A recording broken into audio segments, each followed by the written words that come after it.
здравствуй. У моего сегодняшнего гостя вот есть такая святая к технике любовь. Он о машинах знает, если не все, то очень многое. И сегодня наш гость приехал из приморского села Чернышовка Александр Иванович Новак. Александр Иванович, здравствуйте. Здравствуйте. Волнуетесь? Ну, конечно. Первый раз на телевидении? Да, нет, второй, третий раз уже. У меня Перевалов снимал передачу. А почему волнуются? Почему люди волнуются на телевидении? Волнение, что качество работы. Ну, качество работы. Во всем должна быть работа качества. Для вас качество везде важно? Конечно. Я почему даже на час раньше приехал, без опоздания. Даже на службу я приходил и на работу на час раньше. Новак Александр Иванович. Родился в 1958 году в городе Уссурийске. Окончил СПТУ номер 53 в селе Чернышовка, получил специальности тракториста и водителя автомобиля. После срочной службы в армии работал в том же училище мастером производственного обучения по эксплуатации тракторов.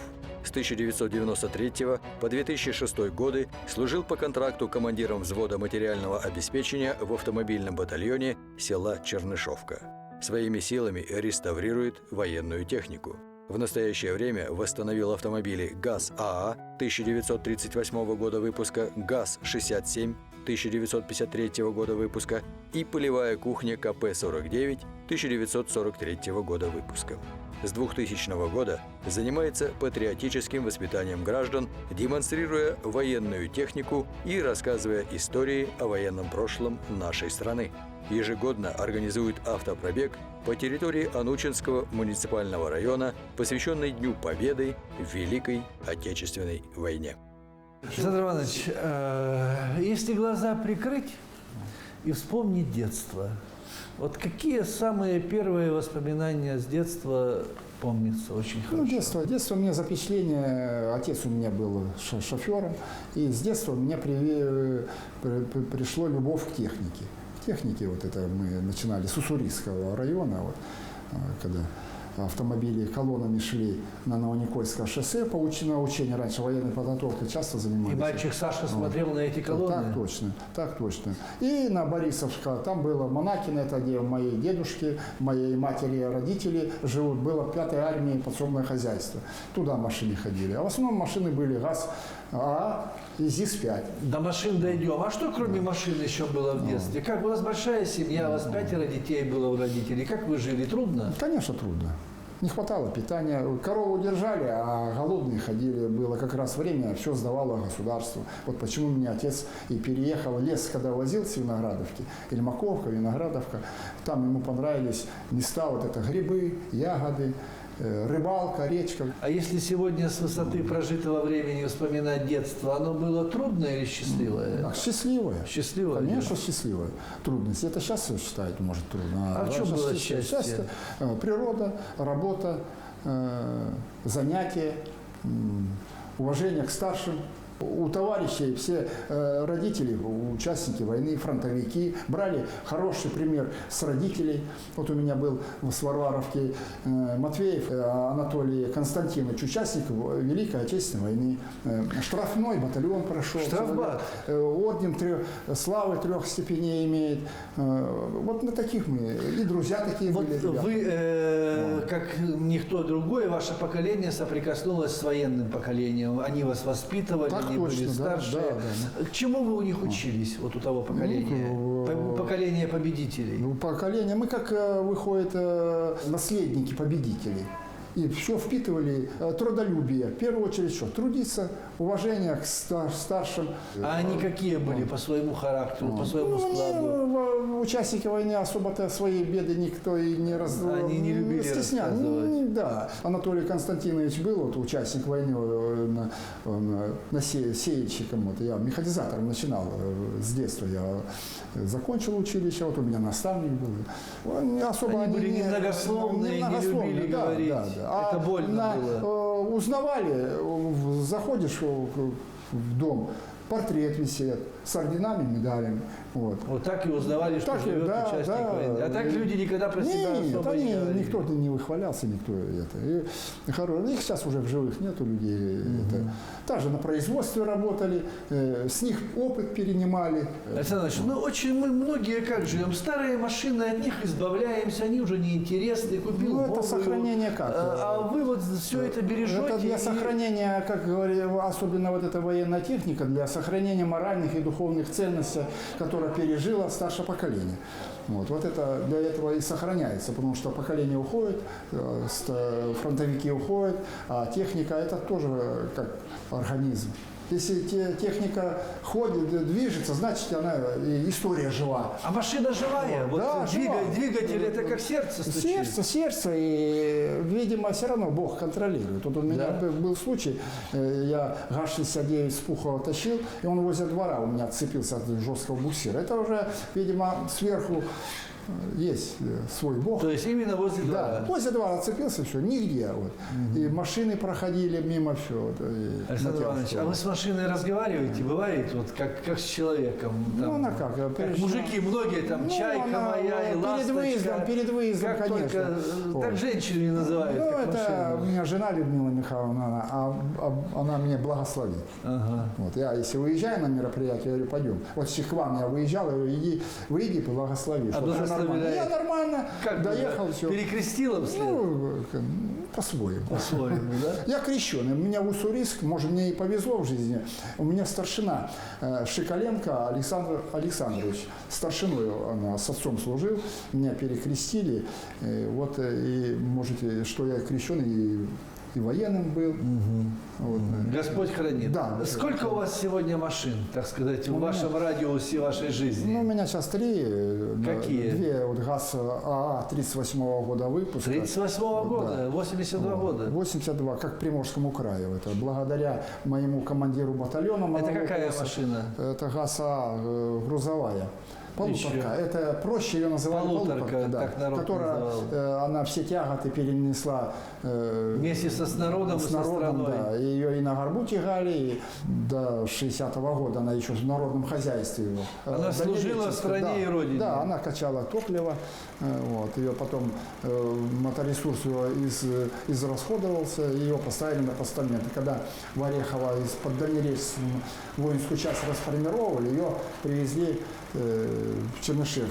И как она к вам попала? Она это благодаря моего командира батальона Монолополосу Сергея Хариласович. Вот. Взамен металлолома я ее забрал. Почему? Так она была не на ходу? Она по кабину была обрезана. Вот. А двигатель рабочий. И все рабочее. И вы все реставрировали, Это я восстанавливали? 15 лет, с 2000 по 15 год. Вот с 15 года я начал на ней выезжать. А 15 лет с ней? Ее собирал раму. 15 лет да. собирали машину? Ну, узлы, агрегаты, раму в Лесозаводске там у товарищей. Вот так потихоньку резину родную, диск. Ну, двигатель я не стал ставить. Ну, это любовь какая-то такая, понимаете, ну, настоящая. Ну, это же любовь. история наша. 15 лет возиться с машиной. По документам она 1938 года, а словно с конвейера. Едет медленно, и расход топлива по современным меркам огромный, но военного пенсионера Александра Новака из Чернышевки это мало смущает. Для него радость побыть на таком авто шофером. Он не произносит слово «водитель», говорит, в те времена шофер был и водителем, и механиком, и электриком, и вулканизаторщиком в одном лице. Даже кузнечное дело должен был знать. А студентам нужно показать, на какой автотехнике работали их прадеды и в каких условиях обслуживали и ремонтировали машину. Зажигание, как и все остальное, было максимально простым. Ключа не было, вперед войны не было, ключей так как некогда было там искать. Вот 20-30 градусов. Завел, да. Ну, в основном ручкой крутанул с водителем. Погнал. ГАЗ-2А – знаменитая полуторка, самый массовый грузовик войны. До сих пор его живучесть и простота восхищают тех, кто разбирается в технике. Даже с поврежденной ступицей одного переднего колеса этот трудяг шага мог доехать на 3 колесах до безопасного места, где можно было заняться ремонтом. В плане преподавания по устройству автомобиля, первичных знаниях, автомобиль можно показывать в качестве экспоната. Это во-первых. А во-вторых, на нем можно изучать конструкцию, с чего начиналось производство автомобиля. Вспоминаю все те трагические моменты, в которых они участвовали. Это битвы под Ленинградом, Сталинградом, освобождение различных городов после оккупантов немецких. Конечно, жалко, что нет сейчас таких машин. И как бы сохранять данные экземпляры для будущих поколений – это самое главное, что сейчас необходимо делать. Об этой полуторке Александр Новак может рассказывать часами. Он доукомплектовал грузовик рацией, каской и даже противотанковые ежи в кузове привез. Говорили и о блокаде Ленинграда, годовщину снятия которой недавно отмечали. 30-километровая дорога жизни проходила по льду Ладожского озера, который местами был слабый.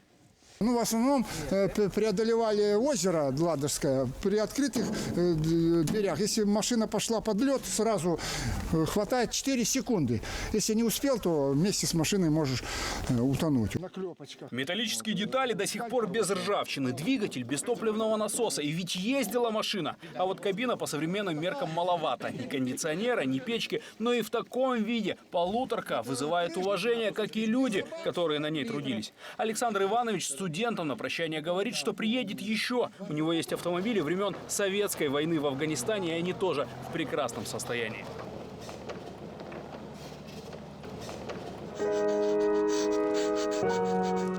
А когда вы ездите на этих ретро-машинах, как принято говорить, как народ реагирует? Очень Сигналят? уважительное отношение, конечно, удивительно, когда своим ходом машина идет. Вот. Но она больше 50 не движется. А гордо ездить на такой машине? ну, Вот гордость есть какая-то, что она живая благодаря Да, вам, да, что да, вы... Это история наша, ее надо хранить. Ну, как один писатель говорил, если уже историю не будем сохранять, то уже превратимся в навоз. Вот. Ну, это государство, конечно, должно немножко к этой технике. Много этих энтузиастов по ретро-автомобилю, но государство должно немного повернуться о регистрации. Какая бы вам помощь была нужна от государства? Ну, а государство скажет, что, Александр Иванович, там по регламенту половина уже конечно. запчастей не родных, и извини, я не могу ее зарегистрировать у нас, при всей любви к вам. У нас все запчасти они с советских автомобилей, они взаимозаменяемы. Там немножко реконструкция. Полуторка, она, крылья у нее, родные крылья, я с трудом мог их просверлить, закалка. Крылья не ржавеют. Это после войны уже не до красоты было. Они делали с профильного железа, двери не ставили, брезентик, чтобы от ветра и от дождя. В основном все это на экономии. Первые экземпляры собирались в Москве и Нижнем Новгороде из поставляемых с 1929 по 1932 год фордовских машинокомплектов. Сейчас такое производство называют отверточной сборкой, но впоследствии в Нижнем Новгороде было освоено производство отечественных комплектующих. За четверть века изготовили более 1 миллиона полуторок. Они поднимали народное хозяйство до и после войны, а их вклад в победу над Германией вообще бесценен. А как сегодня школьники, дети реагируют на эти автомобили? Как на динозавров смотрят? Они особо-то и не смотрят.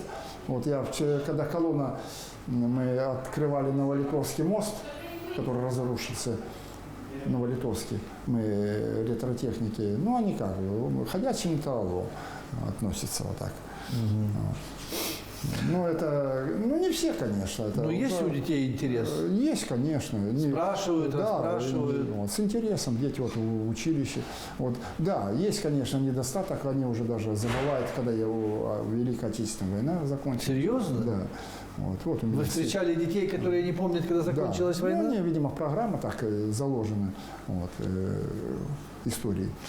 Знаете, женщины часто ревнуют мужчин к машинам, что ты больше времени с этими железяками возишься, со мной не поговоришь, не побудешь, ничего, только в этом гараже торчишь сутками. Да. У вас есть такое? Было? Нет, у нас, жена как, она поддерживает и это.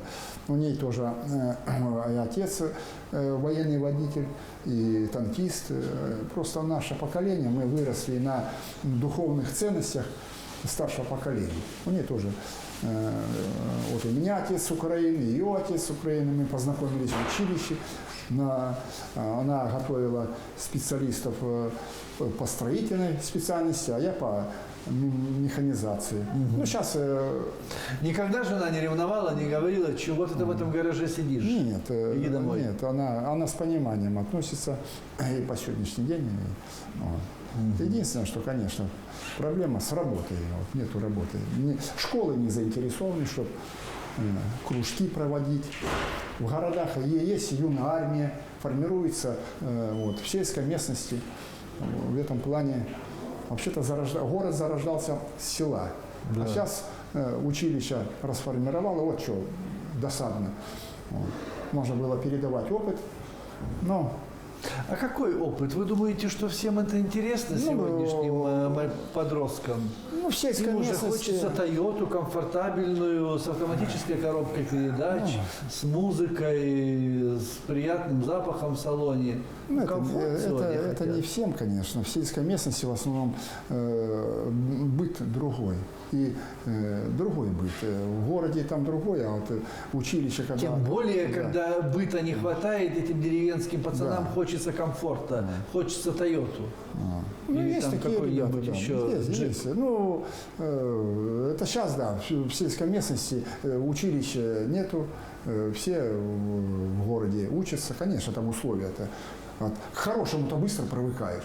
Вот сейчас его с Тойоты на эту полуторку посади, да он взводит на второй день. Конечно. Скажет. Вот, а это как? Она раньше формировала силу духа на этой технике. Вот. Дети-то учились на ценностях, пережитых старшим поколением. Вот вы спрашиваете, почему у меня живота нет? А потому что работаю по сегодняшний день. Работаете? Конечно, да. Вот. По ремонту дома, огород, трактор. Вот.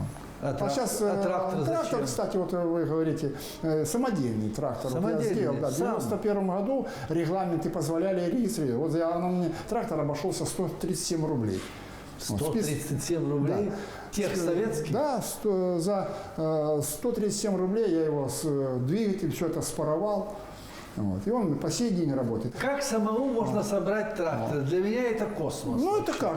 Самому это надо владеть сварочным аппаратом. С чего вы начинали? Что-то купили там у вас? Ну, со списанных узлов. Когда вот это 90-й год совхозы стали что-то и нужно, и не нужно вывозить.